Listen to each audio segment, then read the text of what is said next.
What's up guys, this is Unknown from Notion Hub, and in this video, I'm going to show you the most important tips and tricks of Samsung Galaxy M42. By the way, I'll also be making a best features video on this phone where I'll be showing you all the best features offered by this phone. So do check it out, link will be in the description.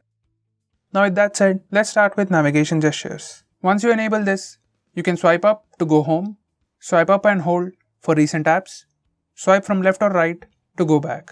You can swipe up diagonally from bottom left or right corner for Google Assistant. You can also swipe on the bottom to switch between apps. Next we have split screen mode. This is how you can enable split screen mode.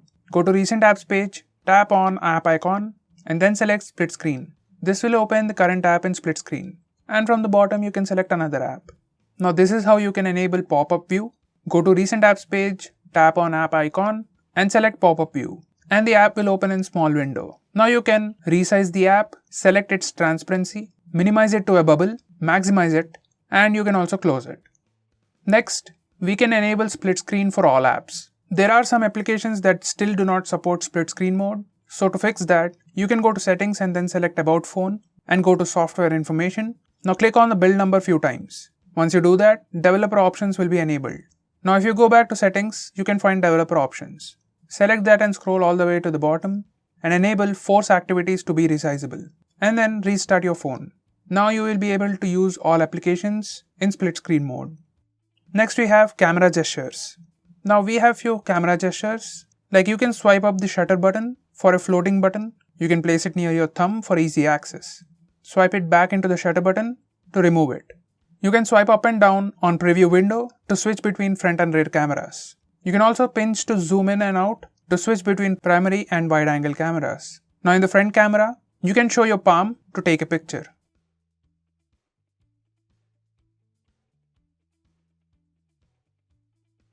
Next we have live wallpapers. You can use a video as a live wallpaper. You can also record a video and set it as the lock screen wallpaper. Here's a quick preview.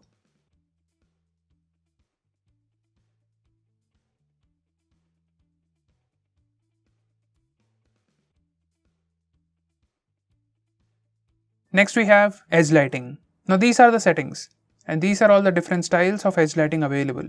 When edge lighting is turned on, every time you get a message or notification, you get a floating notification and you get that edge lighting at the top corner. You can also change different colors for the notification, so that's pretty cool as well. You can also choose which apps will use edge lighting for notification. And you can also choose the time when the edge lighting should work. Next we have edge panel. If you go to settings, we have all these different kinds of edge panels. Now on any screen you can see a small bar on the edge, just swipe on it and here you can have access to all those panels. Quick apps, contacts, weather, etc. This is a premium feature and a pretty handy way to access things quickly. Next we have secure folder. From notification toggles, enable the secure folder, then you can see it in your app drawer. Once you open it, it will ask the password or pattern, use the phone's password or pattern, and here you can see few apps. Then you can select add apps and select the apps you want to add to secure folder. It also has option to add files. Here everything will be secured with a password, so anyone using your phone won't be able to access it. This is a good way to secure the things you want to secure. But it is a heavy feature, so it will slow down the phone. Next we have always on display. Once you enable this, it will show time and date information on the lock screen. You can select when it appears. You can even display music information. You can also change the clock style.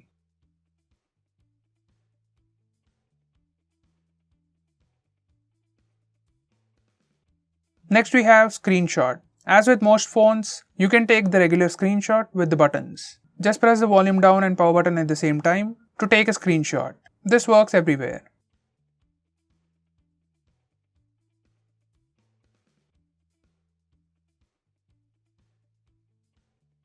Next we have palm gesture to take a screenshot. If taking screenshot with buttons is hard or you want an easier way, we also get palm swipe gesture. Once you enable this, you can swipe on the screen with the side of your palm to take a screenshot. It's not the best of the ways, but in few situations, it's much easier than pressing buttons. Next we have long screenshot. Once you enable toggle screenshot toolbar, whenever you take a screenshot either with palm swipe gesture or with the buttons, you get additional options on the bottom of the screen. Just tap on this and it will start taking long screenshot. It will scroll once and pause, so you can tap again and again till you get the desired long screenshot. Next we have maximum power saving mode. If you have critically low battery, you can turn this on and it limits the CPU usage, enables dark mode and does everything to reduce battery consumption. Now you can use the phone for very long time. You can't do much in this mode, but you can add more apps here and you can also use internet. Next we have AUTOCALL recording. Once you enable this mode, all the calls will be automatically recorded on your phone. You can also select if you want to record all numbers or unsaved numbers or selected numbers.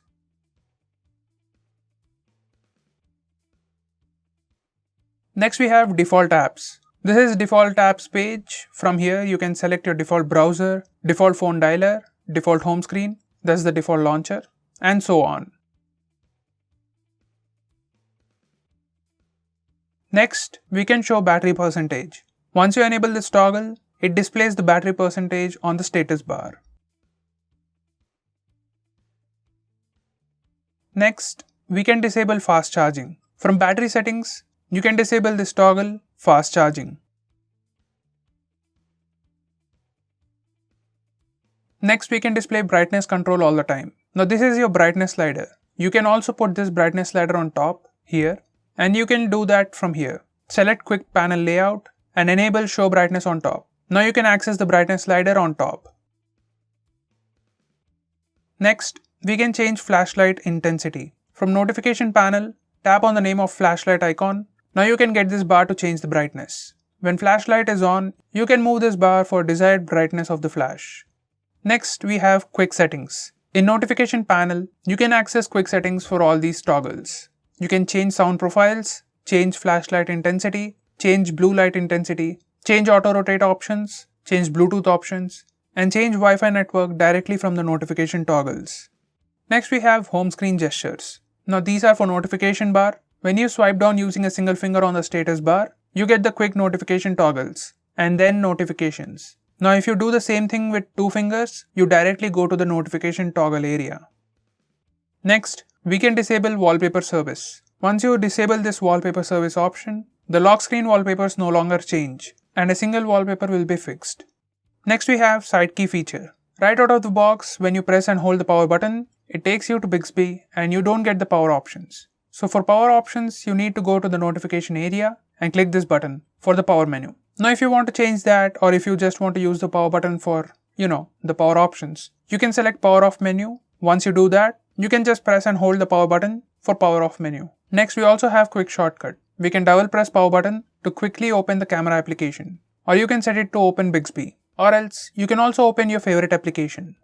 Next we have swipe to call or send message. Once you enable this, in your phone dialer or contacts, you can swipe right on the contact to call them or swipe left on the contact to message them. This is the quick and easy way to take those actions. So guys, these are the most important tips and tricks for your Samsung phone. If I missed out on anything important, do let me know by commenting below this video. And if you're planning to buy this phone, use the link in the description. It always helps the channel. If you want us to make any specific video, tweet out to us with #AskGreedyTech on Twitter and we'll try to make it as soon as possible. I'm Unknown from Notion Hub. Meet you in the next one.